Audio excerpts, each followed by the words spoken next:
California's solid storm lineup as we head into the middle of March. We're going to be tracking it all. This has been an evolving situation with some different paths that different models have been taking. So we're going to update you on where we stand right now. I'm ABC 10 Chief Meteorologist Monica Woods. Now we're just getting through the current storm that we've been tracking throughout this week. We're going to keep these extended forecasts going as we prepare for that very active week next week. That's on ABC 10 Plus. You can download it for free wherever you stream on TV. We've got weather explainers on there, as well as weather and climate specials, including Water Wasted. It's our Emmy Award-winning extended coverage from the weather team. Satellite and radar currently tracking the remnants of that latest weather system that's been pulling through. This was a big player for this year. Lots of travel impacts for the valley. We saw a few isolated thunderstorms developing yesterday, but now things are starting to clear out. Nice little dumping of rain early this morning, but we picked up anywhere from about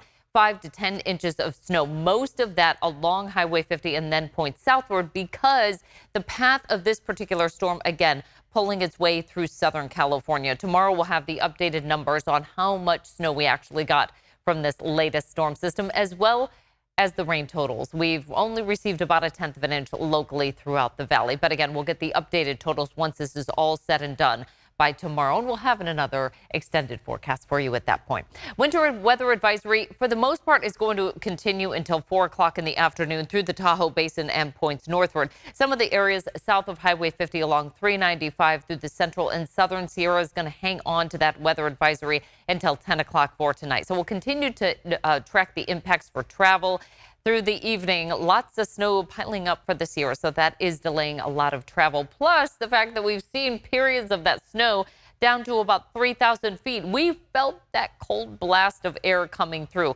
So our Sierra headline weather impact alert will continue through at least today. Travel delays and change still ongoing for the high country. As you can see, periods of near whiteout conditions at Donner Summit. A little mix of some haziness in there because of the precipitation coming through and pockets of clearing. So some fog and limited visibility at times. At Echo Summit, roads are fairly clear, but we've seen on and off snow showers pop up in the high country. Just be prepared for a lot of changing conditions. Locally through the valley, we're continuing to see less and less in the way of rainfall. Our snow level, again, started off at about 6,000 feet on Wednesday. Once that cold air came through, we saw it periodically drop to about 3,000. For the rest of the day, we're expecting that to be closer to about 4,000 feet with only an additional inch of snow accumulating in the high country. But we still got to get through all of what we've already dealt with. So some local roads may be impacted with people still trying to dig those out, as well as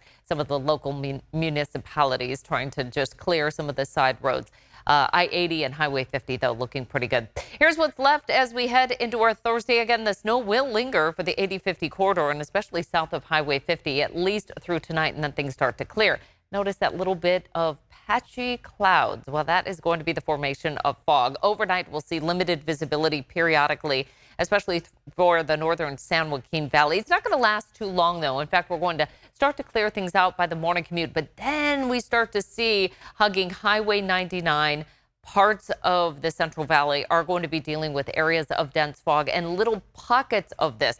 This can be particularly hazardous. You get the speed up and all of a sudden you encounter very limited visibility. We'll be tracking the potential for a dense fog advisory for our Friday morning. It clears out rather quickly, though, again, because of northwest winds developing behind the passage of this cold front that's moving through. That'll dry out the atmosphere pretty well. It does set the stage for some patchy frost, though, as well into our Saturday morning. We'll hang on to those winds at least through our Friday, so clearing skies should be pretty nice out there to wrap us up for this work week. And then by the time we get into Sunday, we're going to see a wind shift as another weather system is on the move. Now, this is the one that initially looked like it was going to be a direct hit through northern and central California, but now appears to perhaps be cut off from the main jet stream, which would favor a big open door for this to just funnel on down the coast and move through, once again, Southern California. We're looking at a pretty good chance of rain here in the forecast for Southern California, which is nice because we really need the rainfall at this point in the season for Southern California. Northern California is sitting above average for places like Eureka and Redding. We'll take a look at those numbers in a moment.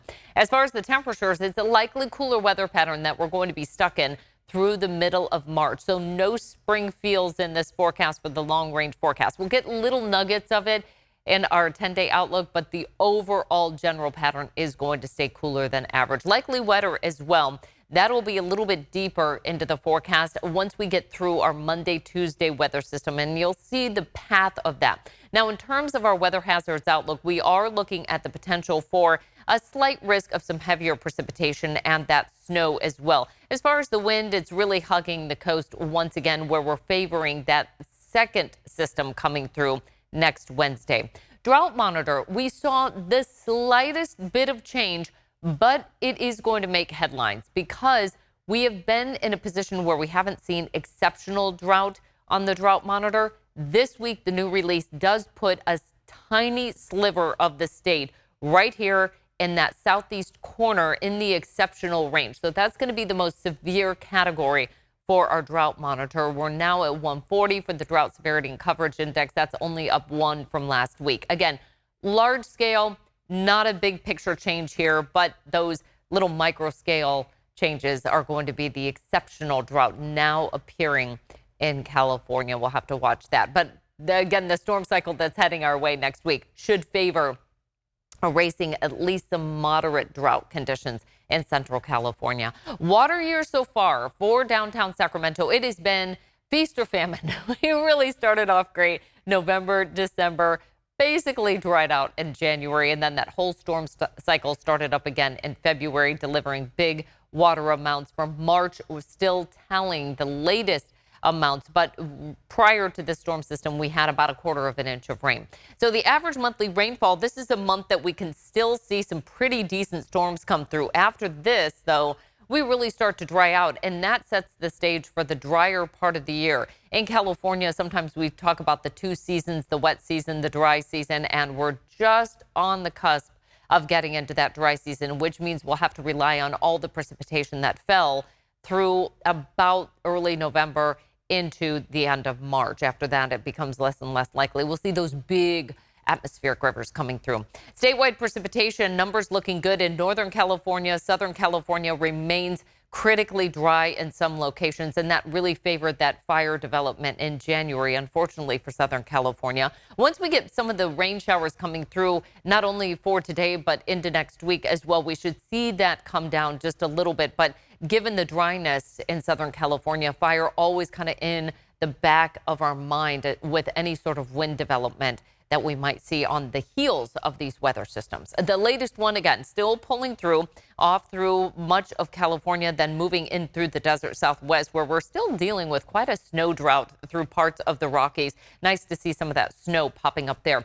As we look out to the Pacific, an impressive line of storms developing out here, but it's really favoring more into Southern California for the beginning of the week. That being said, we are a state that functions on the water reliability for the dry season, so it would be nice to see the whole state kind of even out the precipitation numbers. Timeline Friday through next week, patchy frost and fog early on our Friday, then those breezy north winds develop. Saturday is a break between systems.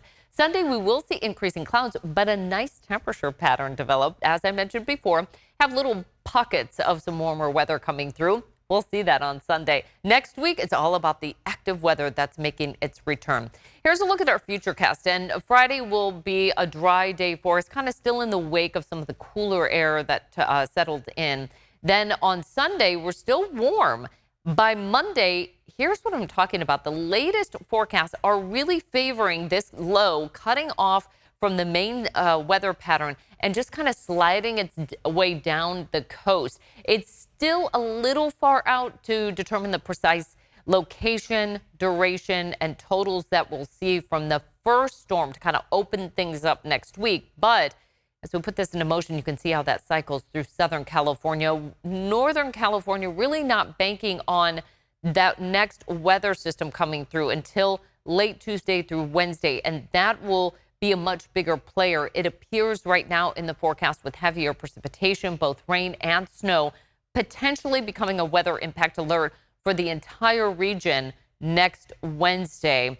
We'll continue to see that linger into our Thursday. A few spotty showers on Friday, and then Saturday, potentially a dry day again. This is still about 8 to 10 days out, so it's a little hard to say with precision exactly what day we're going to clear out and what day we're going to see the biggest impacts. But right now, it is favoring that Wednesday and Thursday time frame.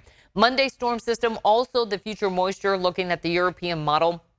You can make out that low pressure system kind of pulling in that moisture from the Pacific and how it is favoring more that plume going into Southern California as that low drives its way southward. We'll have a lot of cold air that's trying to move in, and it will definitely feel like it by Thursday. Now, on Tuesday, that's when we start tracking that next line right out here in the Pacific, and you can see how that starts to make its way more so into Northern California, kind of clearing out late into the day on Thursday as that moisture moves its way south. Again, the nice news here is that it looks like as we dig into this storm cycle, all of California will be seeing some precipitation next week. Some of the weather changes that we're tracking on the moderate to high confidence, we'll have a series of storm systems next week. They are colder with rain and snow impacts. The lower confidence remains on timing and totals as well as snow level, because Wednesday we really see the heights in the atmosphere dropping off, and that will reveal, it appears, some pretty low snow levels once again, possibly down to about 3,000 feet again. So some of the upper foothills in the Sierra Nevada, as well as the lower mountain locations, will be getting in on some snow accumulation. Looking at our 3-day forecast, how about that for the weekend? I know we have to spring forward and we lose that hour of sleep, but nice to see that sunset an hour later once we head into next week. We aren't going to see a whole lot of it because of the storm cycle heading in. I still put in that slight chance of some showers on Monday, better chance of the bigger rain event developing Wednesday into Thursday. And here you can see how those temperatures really holding in that cooler than average weather pattern.